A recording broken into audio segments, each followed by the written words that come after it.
दूसरा प्रश्न, भगवान आपने पिंकी को उत्तर दिया, उसके बाद मेरी माँ ने पिंकी के दोनों हाथ पकड़कर कहा तूने क्यों प्रश्न भेजा?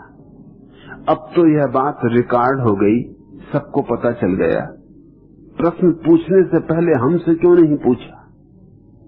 यह कहकर उसने पिंकी के दोनों हाथ अपनी गर्दन पर रख लिए और कहा कि मेरी गर्दन दबा दे, मार डाल। पिंकी ने कहा अगर मैं आपसे पूछती तो आप मुझे प्रश्न पूछने भी नहीं देती। संत महाराज, इस तरह का मोह ही तो सारे संसार में छाया हुआ है।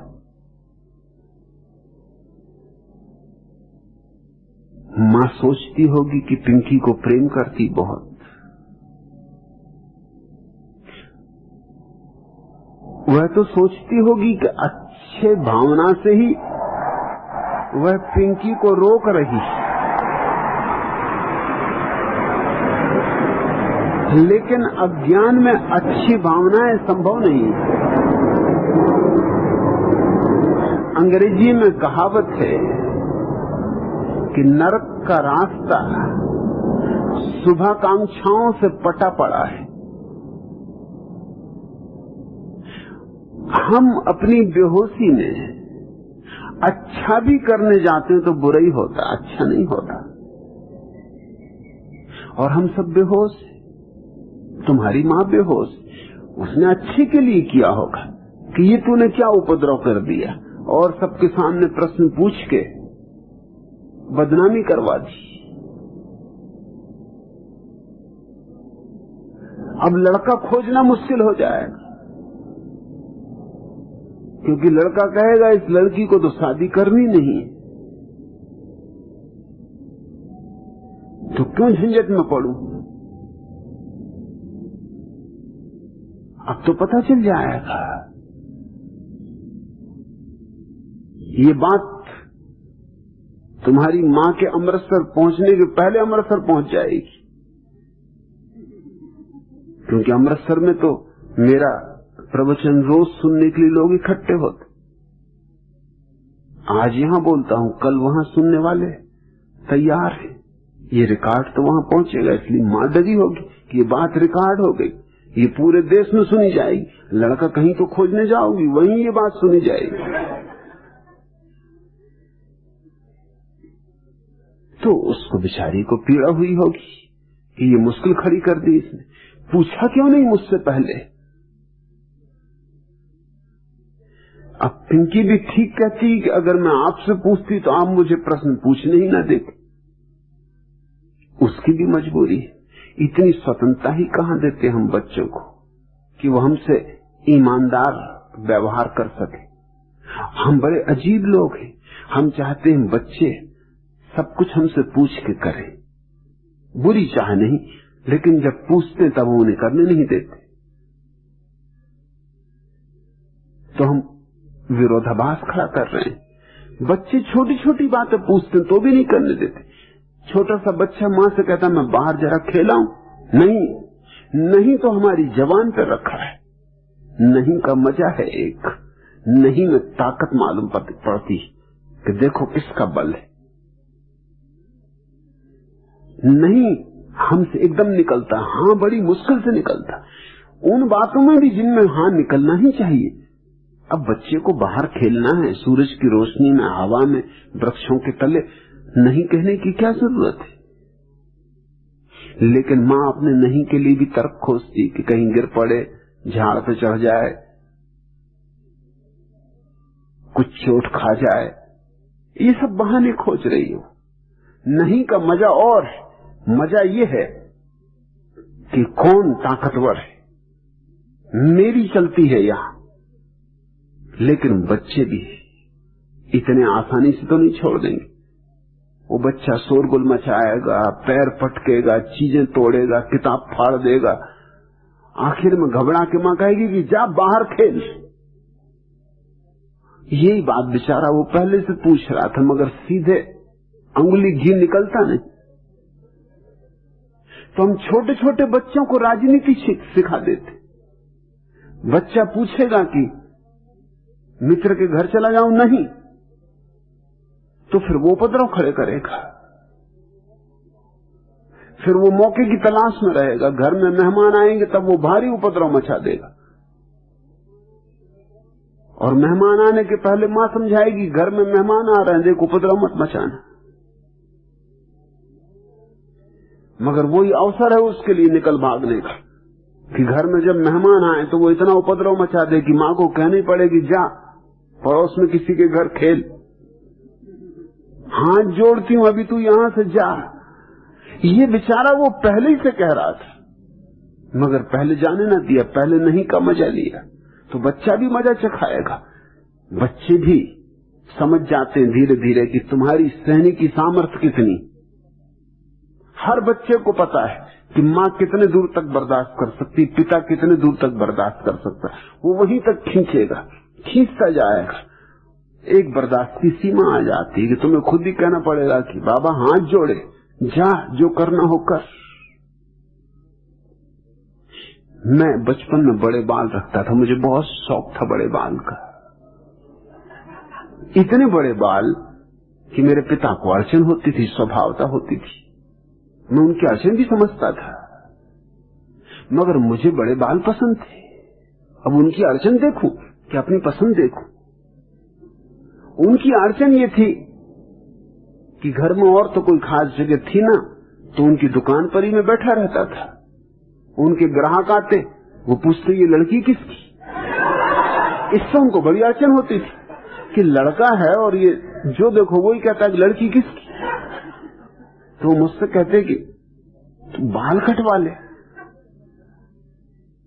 एक दिन बहुत गुस्से में आ गया, जिंदगी में एक ही दफा उन्होंने मुझे चांटा मारा, और चांटा मार दिया कि दिन भर की झंझट, किसको उसको समझाऊं कि लड़का है लड़की नहीं, और जो देखो वही तुझे लड़की समझता। ये बालों की वजह से तेरी झंझटें हमारी झंझट हुई जा रही। तो मैंने कहा कि तुम्हें क्या दिक्कत है, लड़की सही, मुझे कोई दिक्कत नहीं है, मुझे बड़े बाल पसंद है। और लड़की कहते तो लड़की सही, कोई लड़की में हुआ नहीं जा रहा उनके कहने से, तुम्हें इतनी क्या परेशानी। मगर उन्हें परेशानी थी इसकी। लड़के की बात ही और होती, लड़की की कोई गिनती। अरे लड़का होता है तो लोग बैंड बाजे बजाते, लड़की होती मातम छा जाता, एकदम उदासी छा जाती कि लड़की हो गई, भाग्य फूट गए। उन्होंने मुझे चांटा मार दिया कि बाल कटाने पड़ेंगे। मैंने कहा ठीक है। मैं जाके सिर घुटा आया। करना क्या। अब एक दूसरी मुसीबत शुरू हो गई, क्योंकि मेरे उस इलाके में बच्चों के सिर तभी घोंटे जाते हैं जब बाप की मृत्यु हो जाए। तो लोग पूछने लगे इस बच्चे का बाप मर गया, क्या हुआ। अब वो उन्हीं से पूछे। उन्होंने कहा तूने और मेरी मुसीबत कर दी, बाबा तू अपने बाल ही बढ़ा ले, लड़की कम से कम था ठीक था, इसमें हम तो कम से कम जिंदा थे। अब जो देखो वही पूछता है कि इसका लड़के का बाप मर गया, बेचारे क्या हो गए, अनाथ हो गए, आदि भोला भाला छोटा सा लड़का, इसका बाप का क्या हुआ। तो उनको समझाना पड़े कि मैं जिंदा हूं, बाल कैसे कट गए। तभी और एक लंबी कथा हो गई, बताना पड़ा पूरी कथा की मामला ये है। पहले इतनी था कि बता देते कि लड़का है भाई, बाल बड़े। अब ये सारी पूरी कथा बतानी पड़ेगी, मैंने इसको चांटा मार दिया, इसने बाल पूरे कटवाया। नाई भी कोई काटने को राजी नहीं था, क्योंकि नाइयों की दुकान, छोटा गांव, मेरी दुकान के सामने सारे नाइयों की दुकान। इस नाई के पास गया, उस नाई के पास गया, कोई नाई काटने को राजी नहीं, मगर एक अफीमची नाई था, नथु नाई, वो किसी के भी काट दे। तुम दाढ़ी कटवाने जाओ वो बाल काट दे, तुम बाल कटवाने जाओ वो दाढ़ी काट दे। जब मैं उसके पास गया उसने कुछ पूछे नहीं, उसने जल्दी से कपड़ा बांधा और सिर घोंट दिया। बाद में पूछा कि क्या तेरे पिता चल बसे, मैंने कहा नहीं कोई चल बसा नहीं। उसने कहा तूने मुझे झंझट में डाला, पहले क्यों नहीं बताया। मैंने कहा तुम पहले पूछते। उसने कहा तुम इस दुनिया जानती कि मैं अफीमची हूं, मैं अपनी पीनक में रहता हूं। ये तो जब मैंने तेरा सिर घोट दिया तब मुझे ख्याल आया कि है कौन, बात क्या है। अब तो अपने पिता को मेरा नाम मत बताना। इतने हाथ जोड़ता हूं, पैसे वगैरह मुझे चाहिए नहीं, बस नाम भर मेरा मत बताना, नहीं तो मुझसे झंझट होगी कि तुमने क्यों इसके बाल काटे। वो जरूर पीनट में रहते थे, उनके पास कटवाने लोग जाते थे जिनको पैसा वगैरह नहीं देने हो, वो उनके पास बाल कटवाने जाते थे। कभी किसी के आधे बाल काट दें और चले गए, 2 घंटे नदारत। वो बैठे ये आदमी, तो 2 घंटे बाद लौटे कि भूल ही गए। मैंने उनसे कहा कि अगर आप इस तरह मेरे साथ व्यवहार करेंगे तो फिर मैं भी इसी तरह व्यवहार करूंगा। मैंने कहा झंझट ही मिटाना रहेगा, बांस न बजेगी बांसुरी। अरे जब बाल बड़े होने से लड़की होने की झंझट, तो बाल खत्म ही कर दो। बस उन्होंने फिर मुझे कभी चांटा नहीं मारा ही नहीं। फिर मुझसे उन्होंने कभी कोई झंझट नहीं की। जो मैं कहूं हां भर देते थे कि जा, जो तुझे ठीक लगे कर। लेकिन अड़चन ये है कि नहीं कहने में एक मजा होता है, अहंकार का मजा। अब पिंकी की मां कहती है कि मुझसे क्यों नहीं पूछा। पूछी क्या बेचारी, जानती है जिंदगी भर कि पूछने से तो हां होने वाला नहीं था, और अगर हां कहना ही था उसके पूछने पर, तो फिर उसके पूछने में ऐतराज क्या है। और इतनी स्वतंत्रता भी नहीं है कि कोई प्रश्न पूछ सके। ये कैसा प्रेम, ये प्रेम नहीं है, ये मोह है, ये झूठा प्रेम है। उसने कुछ गलत बात तो न पूछी थी, हृदय का भाव पूछा था। उसने पूछा था आपके सन्यासियों में कैसे खो जाऊं, ये रंग मुझ पे भी कैसे छा जाए। क्या बुरा था, कुछ बुरी बात तो न पूछी थी, कुछ चोर न होना चाहता, कोई डांका न डालना चाहता। लेकिन बड़ी अड़चन है, सन्यास से लोग ज्यादा डरते। लड़का शराबी हो जाए चलेगा, जुआरी हो जाए चलेगा, वैश्यागामी हो जाए चलेगा, सन्यासी भरना हो। संसार में सब चलेगा, सन्यासी भरना हो। सन्यास से हम ऐसे घबरा गए, क्योंकि सन्यास का अर्थ होता है ये हमसे आगे जाने लगा, हमसे ऊपर जाने लगा। जो हम न कर पाए वो ये करने लगा। इस अहंकार को बड़ी चोट पड़ती। पति शराबी हो, जुआरी हो, पत्नी बर्दाश्त कर लेगी। सच तो यह है कि पत्नियों को मजा आएगा। पति अगर शराबी हो, जुआरी हो, क्यों?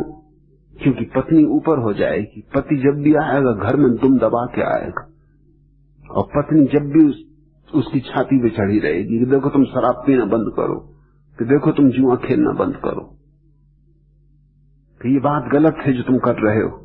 इसमें पत्नी धार्मिक हो जाती, नैतिक हो जाती, और पति बेचारा एकदम पशु की गति में हो जाता है।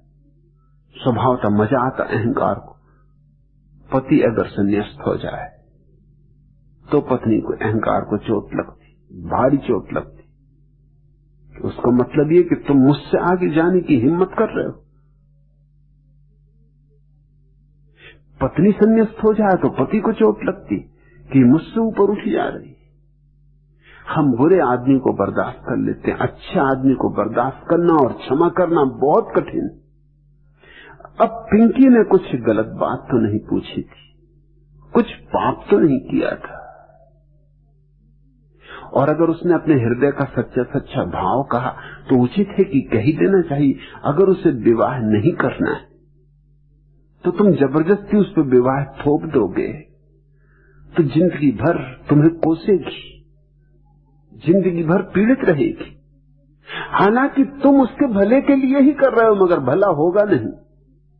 तुम्हारी भली आकांक्षा अनिवार्य नहीं है कि भलापन लाए। तुम अगर जबरदस्ती उस पर विवाह थोप दो तो वो जिंदगी भर दुखी रहेगी और तुम्हें कभी क्षमा न कर पाएगी। मौका दो, पर प्रत्येक व्यक्ति को हक दो जीने का। और कोई छोटी नहीं है, वो कोई बच्ची नहीं है, सोच सकती, विचार सकती। मेरा तो ख्याल था 17-18 साल की होगी, लेकिन 24 साल की है, 17-18 साल की नहीं। सरल है, इसलिए मुझे लगा कि उम्र कम होगी। 24 साल की है। अब 24 साल करीब करीब जिंदगी का 1/3 हिस्सा जी चुकी। अगर 75 साल की उम्र हो तो 25 साल 1/3 हिस्सा हो गया। कब तुम उससे मौका दोगे कि कम से कम अपना प्रश्न पूछ सके, अपना भाव प्रकट कर सके, समझने की चेष्टा कर सके? इतनी भी आजादी अगर प्रेम न दे तो ये कैसा प्रेम है? तुमने पूछा है सुन कि आपने पिंकी को उत्तर दिया, उसके बाद मेरी मां ने पिंकी के दोनों हाथ पकड़ के कहा तूने क्यों प्रश्न भेजा? अब तो ये बात रिकॉर्ड हो गई, सबको पता चल गया। प्रश्न पूछने से पहले हमसे क्यों नहीं पूछा? क्यों पूछे तुमसे? आत्मा उसके भीतर भी है, हृदय उसका भी अपना है। तुमने उसके शरीर को जन्म दिया, इसका ये अर्थ नहीं कि तुम उसकी आत्मा के मालिक हो गए। बच्चों को जन्म दो, लेकिन बच्चे तुम्हारे नहीं है, परमात्मा के। इसे कभी भूल मत जाना। बच्चों को प्रेम दो, लेकिन प्रेम बंधन नहीं है, प्रेम स्वतंत्रता देता है। बच्चों को सम्मान भी दो, अगर चाहते हो कि वो तुम्हें सम्मान दें। लेकिन इस देश में तो बड़ी उल्टी धारा है। इस देश में कोई सोचते नहीं कि बच्चों का भी कोई सम्मान। फिर ये बच्चे बड़े होकर बूढ़े माँ बाप को अगर सताते हैं तो क्या गलत करते? ये उत्तर दे रहे हैं जो तुमने इनके साथ किया वही ये तुम्हारे साथ कर रहे हैं। जब ये कमजोर थे, छोटे थे, बच्चे थे, तुमने इन्हें सताया। अब ये बड़े हो गए, अब तुम बूढ़े हो गए, तुम कमजोर हो गए, अब ये तुम्हें सताएंगे। वही गणित है, जो कमजोर है वो सताया जाएगा, ताकतवरों से सताएगा। फिर माँ बाप रोते कि बेटे सता रहे हैं, बेटियां सता रही हैं, बहुएं सता रही हैं, हमारी सुनते नहीं है। हमें बिल्कुल यूं कर दिया है एक किनारे, जैसे हम हैं ही नहीं। लेकिन तुमने इनके साथ क्या किया था जब ये छोटे छोटे बच्चे थे, जब इनकी कोई ताकत न थी, जब ये असहाय थे, जब ये तुम्हारे ऊपर निर्भर थे? तब तुमने इन्हें प्रश्न भी न पूछने दिया। तब इन्हें तुमने इतनी भी स्वतंत्रता न दी कि अपने मन की बात कह सके। तो फिर स्वभावतः ये तुम्हें भी इसका बदला चुकाएंगे और फिर कष्ट होता है। बच्चों को सम्मान दो अगर चाहते हो कि बच्चे भी तुम्हें सम्मान दें। सम्मान के उत्तर में ही सम्मान मिल सकता है। लेकिन हर माँ बाप बुढ़ापे में दुखी होता है कि बच्चे फिक्र नहीं करते। तुमने जो जिस ढंग से इनकी फिक्र की थी उसने सब जहर कर दिया, उसने बात ही खराब कर दी। लेकिन मनुष्य जाति अब तक ऐसे ही जीती आई, इसी गलत रवैये से। ये हमारे खून हड्डी मांस मज्जा का हिस्सा हो गया ये गलत रवैया। और ये कह के पिंकी की मां ने दोनों हाथ अपनी गर्दन पर रख ली और कहा मेरी गर्दन दबा दे, मार डाल। ये भी कोई बात हुई? और कौन इतनी जल्दी मरता है? संत सन्यासी हो गए तब मां नहीं मरी। कोई मरता है ऐसे? मेरे 1.5 लाख सन्यासी, एक मां नहीं मरी, एक बाप नहीं मरा, और हालांकि सब यही कहते हैं कि मर जाएंगे। ये धमकियां झूठी, इनका कोई मूल्य नहीं। मगर धमकियों से तुम दबा लोगे तो ये गलत व्यवहार है, अमानवीय व्यवहार है। कौन मरता है? सन्यास की तो बात छोड़ो, अगर बेटी मर भी जाए तो कोई मां मरती? तुमने सुना कभी कि बेटी मर गई और मां ने आत्महत्या कर ली हो बेटी के मरने से? सच तो ये मां कहेगी कि चलो झंझट छूटी। कहां खोजते लड़का, कहां से दहेज लाते, क्या करते, चलो झंझट मिटी। कहे ना ऊपर से, मगर भीतर जाने की चलो झंझट मिटी। लड़का मर जाए तो कौन मरता है? मरने से भी कोई नहीं मरता। और इसने प्रश्न ही पूछ लिया, इसमें गर्दन दबाने की बात आ गई। मगर ये धमकियां हैं, हम छोटे बच्चों को बहुत धमकाते। ये व्यवहार उचित नहीं, ये व्यवहार बिल्कुल ही गलत है। ये हिंसा है और स्वभावतः इस हिंसा का उत्तर क्या होगा? लड़की के हृदय में क्या भाव उठेगा? तुम्हारे प्रति सम्मान उठेगा, मां के प्रति आदर का भाव पैदा होगा कि दुश्मनी पैदा होगी? सोचो जरा, देखो जरा, इसका परिणाम क्या होगा?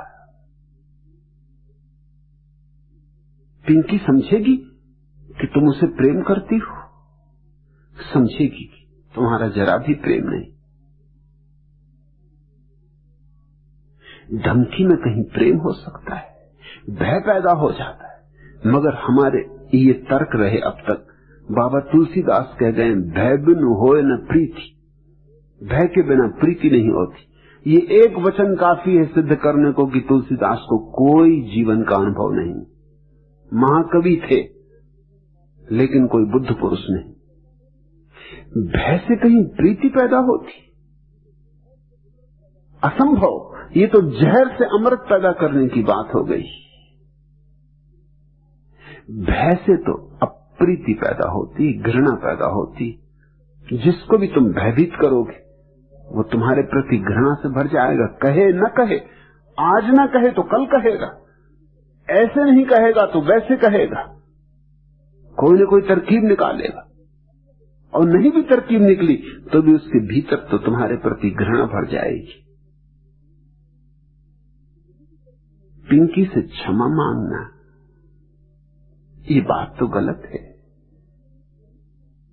मगर यही फैलती जाती है, हमारी जिंदगी का तर्क हो गया। ये हमने बेहोशी में ही करते। हम ये माने को जानबूझ के नहीं किया, ये हमारा हिसाब बैठ गया है कि इस तरह से काम होता है, दबा दो। मगर अपने बच्चों को दबाना,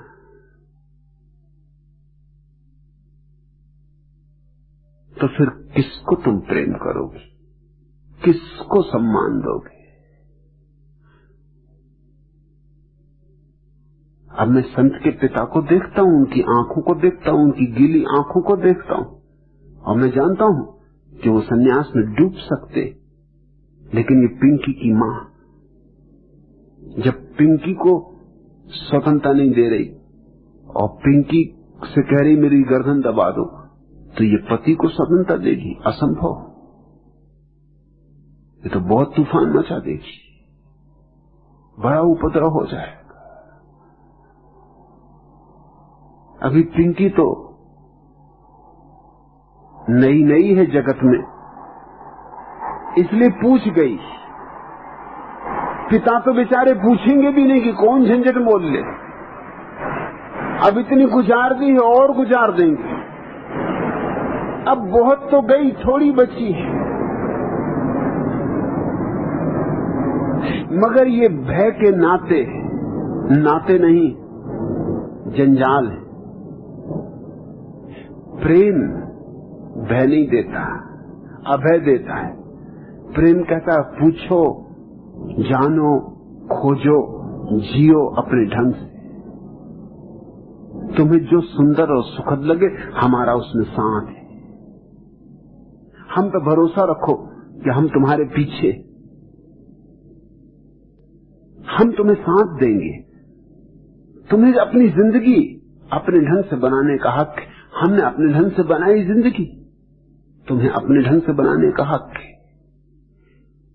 किसी बच्चे पर आरोपण ना करो। ये दुनिया बड़ी सुंदर हो सकती, इसमें बहुत फूल खिल सकते, इसमें हर बच्चा बुद्धत्व को उपलब्ध हो सकता है, हर बच्चा इतनी क्षमता लेके पैदा होता है, लेकिन हम उसकी क्षमता को काटते जाते, और कैसे कैसे ढंग से काटते। अब पिंकी को हमने अपराध भाव पैदा करवा दिया। अब माँ ने उसे इतना डरा दिया कि वो सोचेगी कि ये बात ही पूछ के उसने पाप किया, नहीं पूछना था, क्यों माँ को दुखी कर दिया। और इतना दुखी कि माँ आत्महत्या करने को उतारू हो रही कि मेरी गर्दन दबा दो। हालांकि ये सब बकवास, कोई न गर्दन दबाता है न कोई मरता है, लेकिन बच्चे इतने से डर जाएंगे, घबरा जाएंगे। स्वभावतः अपनी मां को कौन मारना चाहता है,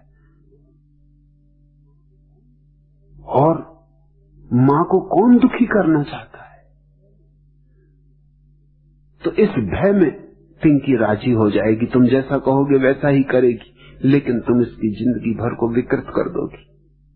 मैंने सुना है कि एक बहुत बड़ा डॉक्टर, जिसकी सर्जरी सारे जगत में विख्यात थी, जब 75 वर्ष का हुआ और रिटायर होने लगा, क्योंकि अब उसके हाथ थोड़े थोड़े कपने लगे थे, और सर्जन के हाथ नहीं कपने चाहिए,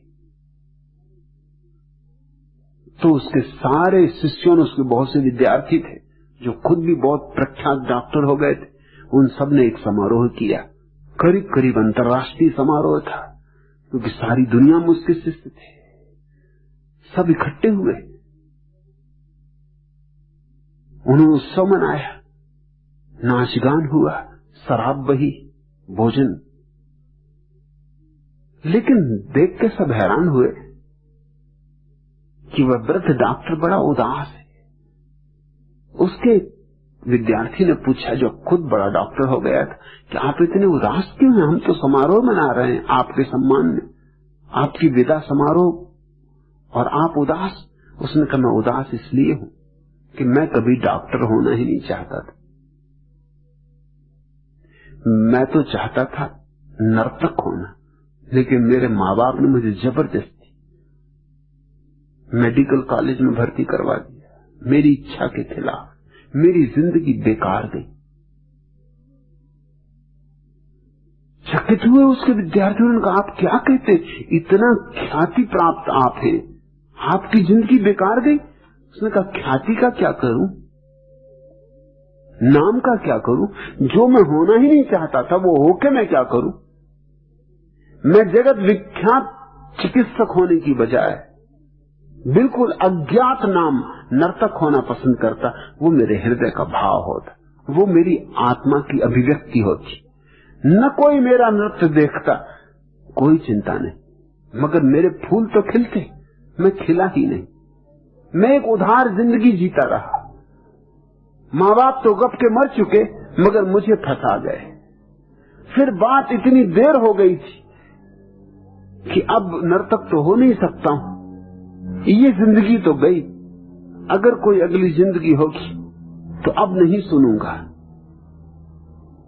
तुम थोड़ा सोचो, अगर बुद्ध के माँ बाप ने बुद्ध को रोक लिया होता, पता नहीं चला उनको, नहीं तो रोकते ही। बुद्ध भी रात चुपचाप भाग गए थे, जानते थे कि अगर चुपचाप न गए तो मुश्किल हो जाएगी। यशोधरा को, अपनी पत्नी को भी कुछ नहीं कहा, गए थे उसके कमरे तक, द्वार से झांक के देखा था, क्योंकि नया नया बेटा पैदा हुआ था। जाने के पहले एक दफा बेटे को देख लेना चाहते थे। अपने बेटे को बुद्ध ने नाम दिया था राहुल। राहुल बनता राहु से। बुद्ध ने नाम राहुल इसलिए दिया था कि वो सन्यास की तैयारी कर रहे थे और बेटा पैदा हुआ, तो उन्होंने सोचा ये तो ऐसे है जैसे कि चांद पर राहु लग जाए। अब ये बेटे का मोह मुझे कहीं रोक ना ले, इससे अपने को सचेत रखने के लिए उसको राहुल नाम दिया था कि कहीं बेटे का मोह मेरे ऊपर राहु बन के न छा जाए, कहीं मुझे ग्रहण न लग जाए। जाते जाते एक दफा देख लेना चाहते थे कि बेटे का चेहरा तो देख लूं, फिर दोबारा मौका मिले ना मिले। मगर बेटा मां की छाती से लगा सोया था, उसका चेहरा नहीं देख पाए और भीतर जाने की हिम्मत नहीं की कि अगर बेटे का चेहरा देखने की कोशिश की और अगर यशोधरा जाग गई तो अड़चन हो जाएगी कि आधी रात तुम कहां जा रहे हो, कहां की तैयारी, रथ किस लिए तैयार है, तुमने ये वस्त्र घर से बाहर जाने के क्यों पहन रखे और आधी रात बेटे को देखने क्यों आए, सुबह क्यों नहीं आ सकते थे। कहीं कोई झंझट खड़ी ना हो जाए, घर जाग ना जाए। चुपचाप बिना बेटे को देखे चले गए और 12 साल बाद जब बुद्धत्व को पाके लौटे तब भी बाप नाराज थे, पत्नी नाराज थी। 12 साल बाद ये बेटा एक जीता जागता सूरज होकर लौटा था, लेकिन बाप को नहीं दिखाई पड़ रहा था।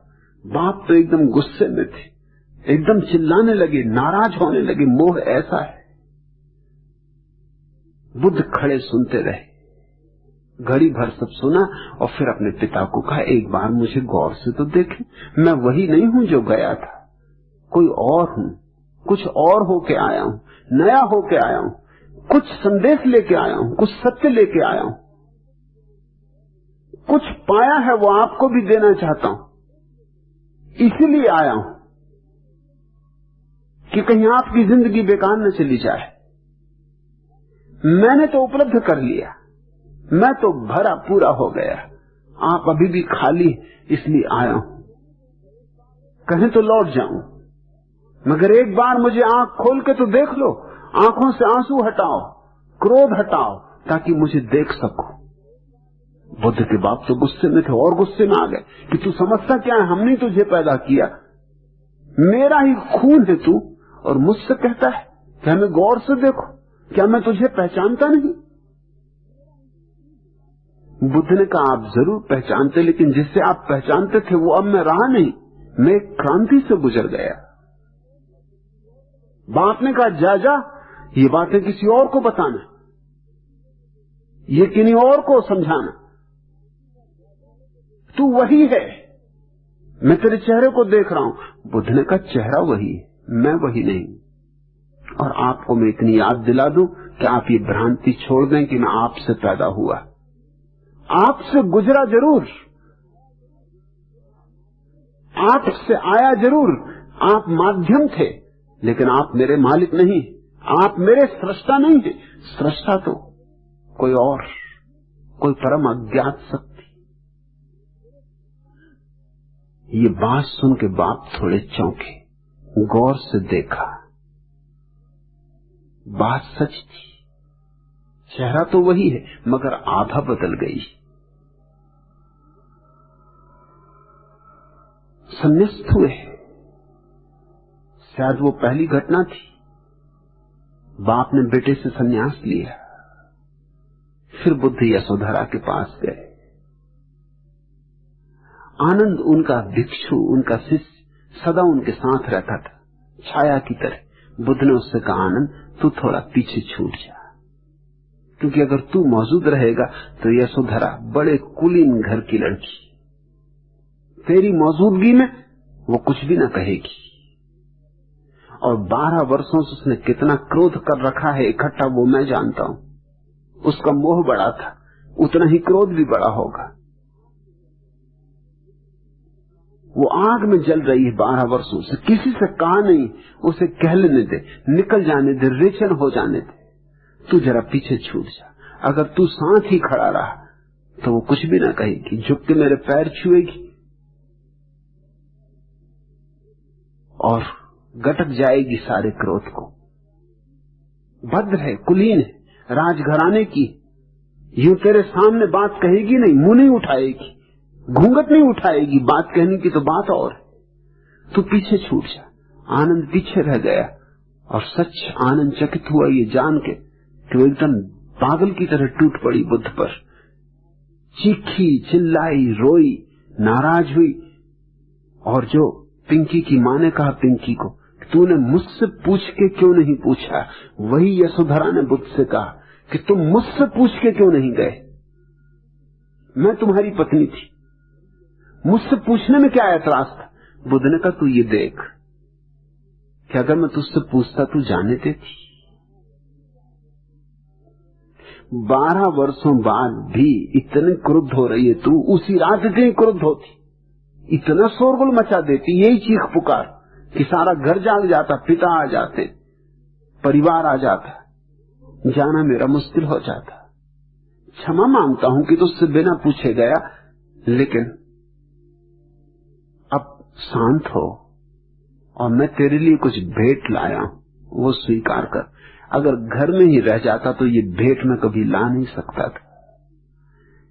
ये सत्य लाया हूं तुझे देने, ये आनंद लाया हूं तुझे देने। झोली फैला और मैं जो देने आया हूं वो ले, खाली हाथ नहीं आया हूं। और जब मैं जो लाया हूं अगर तू ले सकी तो तू समझेगी कि मेरा जाना योग्य था। और यशोधरा ने बाद में क्षमा मांगी, जब समझी, संन्यास्त हो गई और उसने क्षमा मांगी कि मुझे माफ कर दो, मैंने अपने मोह में, अपने अज्ञान में जो बातें कही, एक बुद्ध पुरुष से ऐसी बातें कही, मुझे क्षमा कर दो, भूल जाओ, विस्मरण कर दो। बुद्ध ने कहा मैंने उनको लिया ही नहीं, मैं तो तुझे अवसर दिया था ताकि तेरा उभार निकल जाए, उफान निकल जाए, तो तू शांत हो सके। आया ही इसलिए, नहीं तो आता ही नहीं, कि जिनको मैंने चाहा है उनको जब आनंद मुझे मिला है तो बांटू, पहले उनको बांटू फिर किसी और को बांटू। तेरी सुध भूला नहीं हूं, तेरा अधिकार पहला है, लेकिन अगर तू कहती कि पूछ के जाना था तो मैं कभी जा ही नहीं सकता था। ये शाश्वत कथा है, ये सदा की बात है। पिंकी की मां ने जो किया वो कोई भी मां करती, हालांकि किसी भी मां को करना नहीं चाहिए। मूर्छा में, बेहोशी में, लेकिन संत चिंता न लो, जो भी होता अच्छा होता। इससे पिंकी को भी समझ आएगी, पिंकी की मां को भी समझ में आएगी, तुम्हारे पिता को भी कुछ बात समझ में आएगी। कुछ इसमें चिंता लेने की बात नहीं, यूं ही तो समझ आती। कंटकाकीर्ण मार्ग है, इसी से चल के तो मंजिल करीब आती। हंगामा तो मचेगा, हंगामा है क्यों बरपा, थोड़ी सी जो पीली है, डाका तो नहीं डाला, चोरी तो नहीं की है, ना तजुर्बाकारी से वाइस की ये बातें, इस रंग को क्या जाने, पूछो तो कभी पी। पिंकी की मां भी क्या करे, उसने कभी ये रंग पिया नहीं, उसने कभी ये ढंग जाना नहीं। जो जाना है, जो भाषा उसने सीखी है गृह की, परिवार की, गृहस्थी की, वही तो अपने बच्चों को सिखाएगी, और तो उपाय भी नहीं। हंगामा है क्यों बरपा, थोड़ी सी जो पी ली, डाका तो नहीं डाला, चोरी तो नहीं की है, ना तजुर्बाकारी से वाइस की ये बातें, इस रंग को क्या जाने, पूछो तो कभी पी है। उस मैं से नहीं मतलब, दिल जिससे है बेगाना, मकसद है उस मैं से, दिल ही में जो खिंचती है। वहां दिल में कि सदमे दो, या जी में कि सब सह लो, उनका भी अजब दिल है, मेरा भी अजब जी है। हर जर्रा चमकता है अनवारे इलाही से, हर सांस ये कहती है हम हैं तो खुदा भी है। सूरज में लगे धब्बा फितरत के करिश्मे हैं, बुत हमको कहें काफिर, अल्लाह की मर्जी। हंगामा है क्यों बरपा, थोड़ी सी जो पी ली, डाका तो नहीं डाला, चोरी तो नहीं की। पिंकी ने कुछ बुरा तो नहीं किया, कोई डाका नहीं डाला, कोई चोरी नहीं की, थोड़ा सा अपना पात्र बढ़ाया कि मैं भी पीऊं, कि मैं कैसे डूब जाऊं। उसके प्रश्न में उसने अपने पात्र को ही बढ़ाया था कि थोड़ा सा मैं भी पी लूं। लेकिन मां का भी कोई कसूर नहीं, ना तजुर्बाकारी से वाइस की ये बातें, इस रंग को क्या जाने, पूछो तो कभी पी। हम तो वही कह सकते हैं जो हमने जाना है, जो हमने पहचाना है। संभव है इस बहाने, पिंकी के बहाने उसको भी समझ आए। समझ तो सबको आ सकती है, समझ सबका जन्म सिद्ध अधिकार है, मगर कोई जिद ही बांध के बैठ जाए तो बात अलग। अगर कोई अंधे होने की कसम ही खा ले तो बात अलग। कोई अगर आंख बंद करने के लिए तय ही कर लिया हो तो बात अलग। अन्यथा यहां तो बातें सीधी साफ है। किसी से मेरी मंजिल का पता पाया नहीं जाता। जहां मैं हूं फरिश्तों से वहां आया नहीं जाता। मेरे टूटे हुए पाए तलब का मुझ पर एहसान है, तुम्हारे दर से उठ के अब कहीं जाया नहीं जाता। चमन तुमसे इबारत है, बहारें तुमसे जिंदा हैं, तुम्हारे सामने फूलों से मुरझाया नहीं जाता। हर एक दागे तमन्ना को कलेजे से लगाता हूं कि घर आई हुई दौलत को ठुकराया नहीं जाता। मोहब्बत के लिए कुछ खास दिल मखसूस होते, ये वो नगमा है जो हर साज पर गाया नहीं जाता। ये तो प्रेम का एक अलग ही जगत है। संन्यास जीवन को जीने की एक अलग ही शैली। मोहब्बत के लिए कुछ खास दिल मखसूस होते, ये वो नगमा है जो हर साज पे गाया नहीं जाता। तैयारी चाहिए साज की। साज को पहले बिठाना पड़ता है, तार कसने होते हैं। और जिंदगी सबके साजों को बिगाड़ जाती। जिंदगी सबके साजों को गलत पाठ पढ़ा जाती। या तो किसी के तार बहुत कस जाती कि छुओ तो टूट जाएं, या किसी के तार बहुत ढीले कर जाती कि लाख खींचते रहो संगीत उठे ना। लेकिन अगर यहां आ गए हैं तुम्हारे माता पिता, तुम्हारी बहन किसी बहाने से, तो यूं ही नहीं लौट जाएंगे। चाहे लौट जाएं, मगर यूं ही नहीं लौट जाएंगे। मेरे टूटे हुए पाए तलब का मुझ पे ऐसा है, तुम्हारे दर से उठ के अब जाया नहीं जाता। बड़ी मुश्किल से जाना होगा, और जाएंगे तो भी मैं पीछा करूंगा।